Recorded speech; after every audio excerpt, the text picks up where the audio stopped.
And your understanding of what's happening in Germany at the moment, and that the measures are being taken, I mean, we mentioned Bavaria, but there are also German-wide measures, aren't there? More police on borders, at stations. Do you think so far that the German government is getting it right?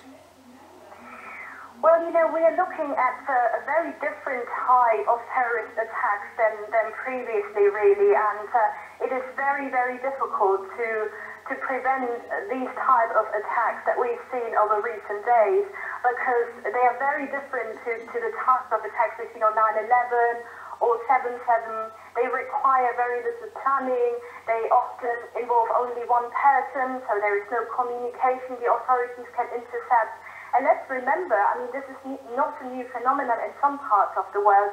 Israel has been dealing with that type of terrorism for a long time. And even though Israel is known to have one of the strongest and most efficient security apparatuses in the world, they haven't really been able to stop these type of attacks because of the nature of it. And the other point that the Home Affairs Minister was making, I think yesterday, was that although several of these people of the people who have attacked have been refugees, that actually none of them were refugees under the open door policy, as is known as of Angela Merkel. They were all in Germany already.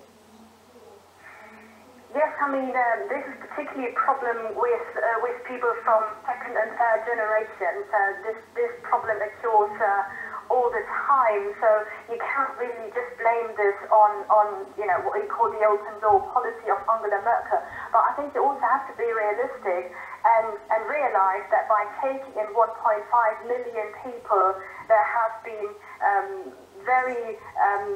very few of them have been properly vetted, some of them not at all.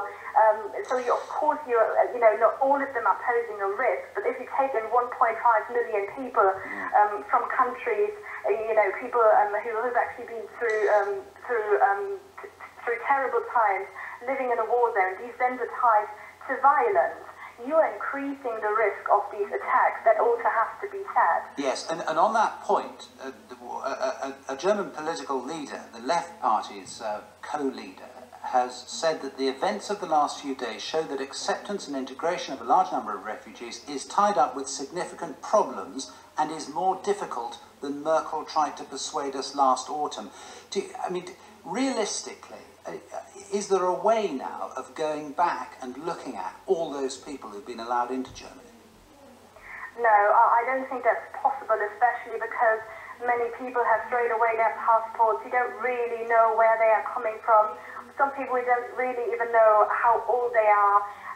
So, you know, doing this in retrospective is very, very difficult. These people are now in the country, and Germany has to, you know, try to make the best out of it.